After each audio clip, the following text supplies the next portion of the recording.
I come. All right.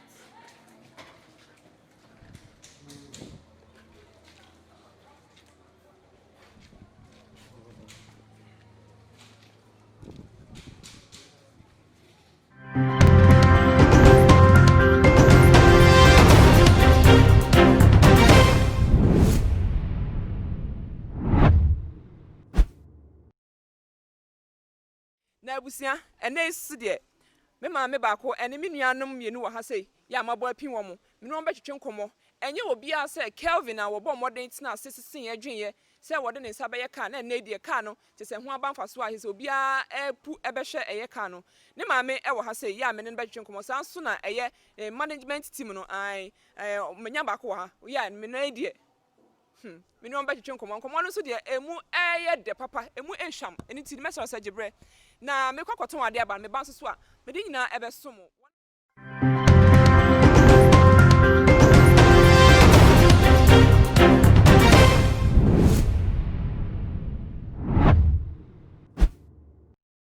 abusia for yakọ aba na me ba ye nso de me ne ye maame ai Kelvin ne maame and afenso management me no an wo hwa ma awuraba for kama fefefe ma beja for me mamu akọ aba ye nua maame bọkọ de Kristo adom no any my serious no when you say when you na serious adom binti that is it mame nhyase emfiri wo so wo na wo eye Kelvin ana mpacha ye keka na me de na menim ti na me bisa no ne ma me pa ne me okay wo ma yesen 3 okay Kelvin eye ketwa odate a oye penny no ye act na Kelvin ye engineer ene ketwa no de osi oye doctor okay okay nti Kelvin no de na ma obey engineer osi so no na me hu se na ni je sa dadi twitwa ne sa nyama ne ho ba sema me ne de ese so hwe se oban menya better education ansa na se bibi kra echi no na waye but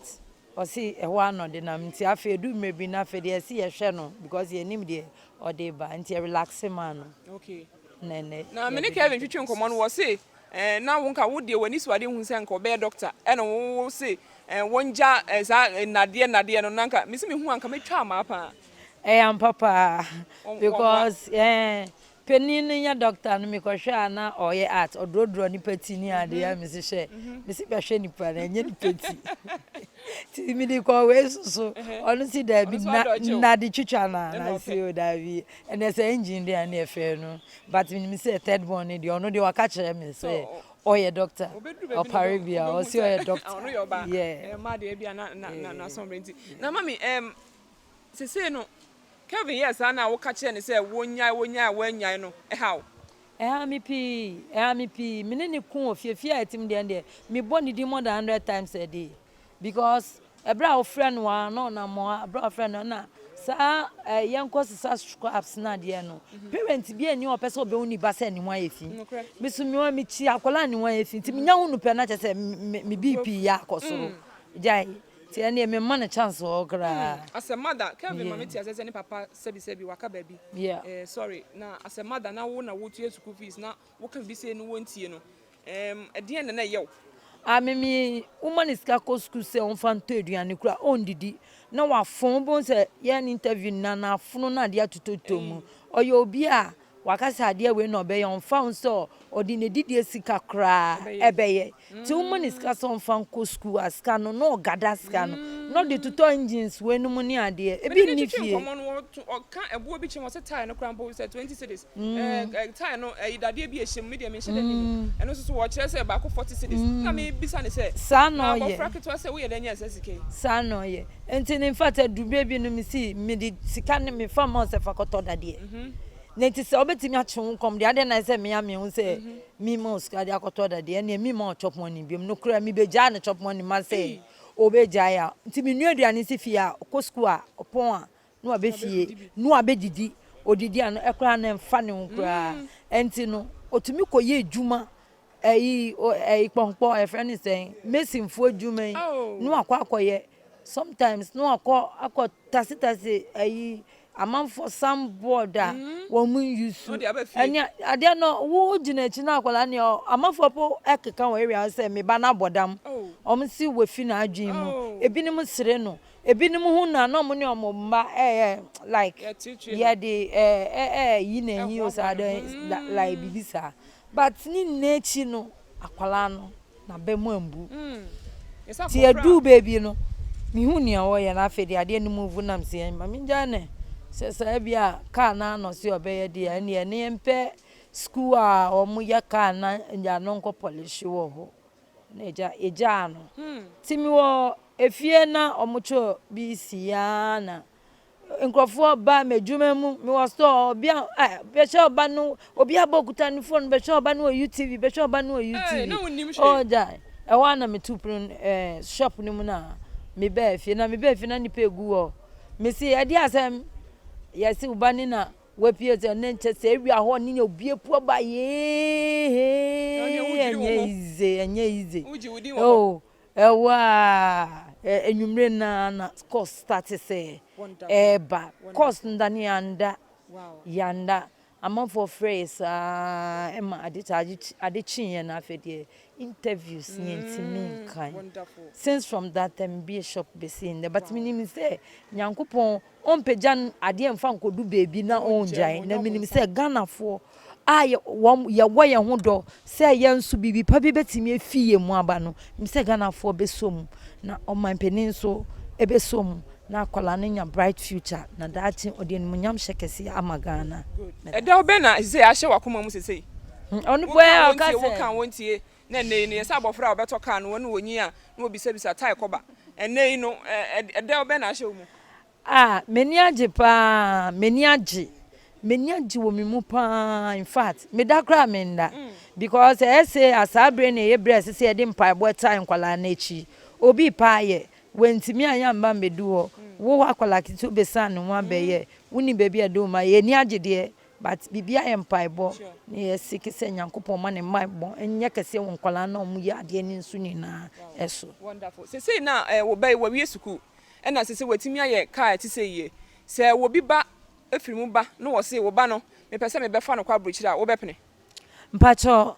mepene but enye me nko a wo so management ena afi owo ne papa aside nso enti me management ne papa no ye betena se na afi ya dwene ho na se bibia etisa na afi de ye de muaya mani pakro no wonderful mama nko management me sa ba so biem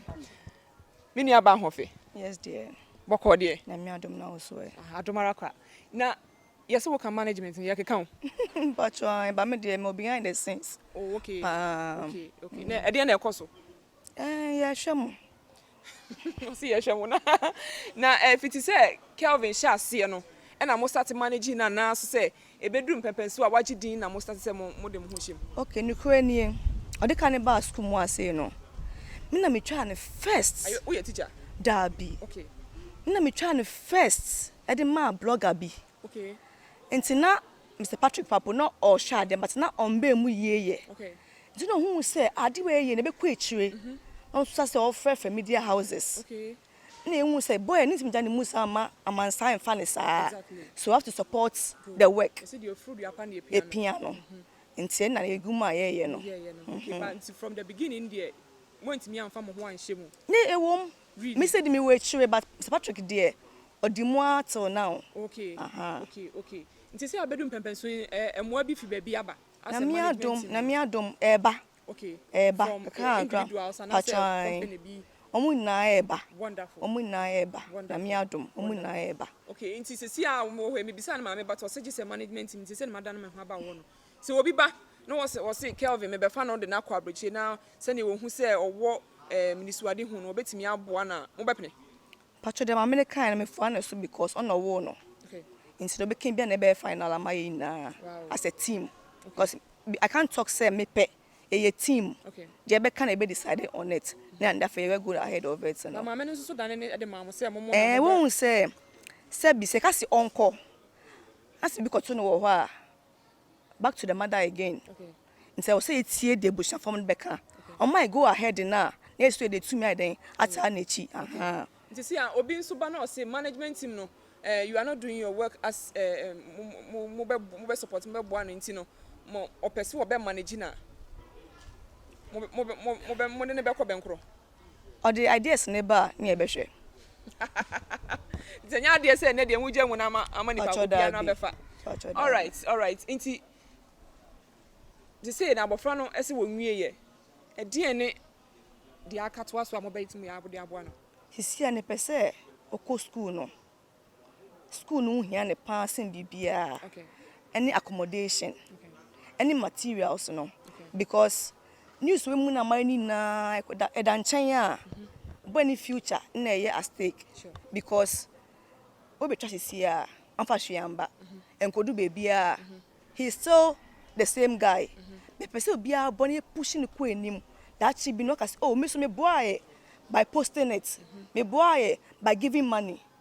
So that's what I want to say to Ghanaians. Say yem boa no na de woni mu no MPA. Very good. And open up me. Wow. Meda was be Mama, ansa na se meja mo akono. Edie na betimi aka kira hwefo a ehwe wo. Obi aye krado pan so wo beboa. Nti no wo a wo ba no free wo mu efiri ye no. Ewo mu se wa ban de ye nyina ye de hye de nanso so won kasa na ye wo de hye. Nti die na betimi aka kira hwefo mo aben. Oh, moi ye hia edema Kelvin. Se Kelvin betimi abeye omamba pa. Na ade we no fa nkoso kwan so no. Se obi wo emmo bi a ode beboa wo na education so owombo bi a obeboa wo ebia accommodation so because sesia no why ye public figure eye enti no as I say yesesa na accommodation ema no fit society baby a owo ne kra se ne be a se bibi koso a wetimi a concentrate no wetimi ayeden aye enti bibi biara obi a da na koma so a opeso de boa Kelvin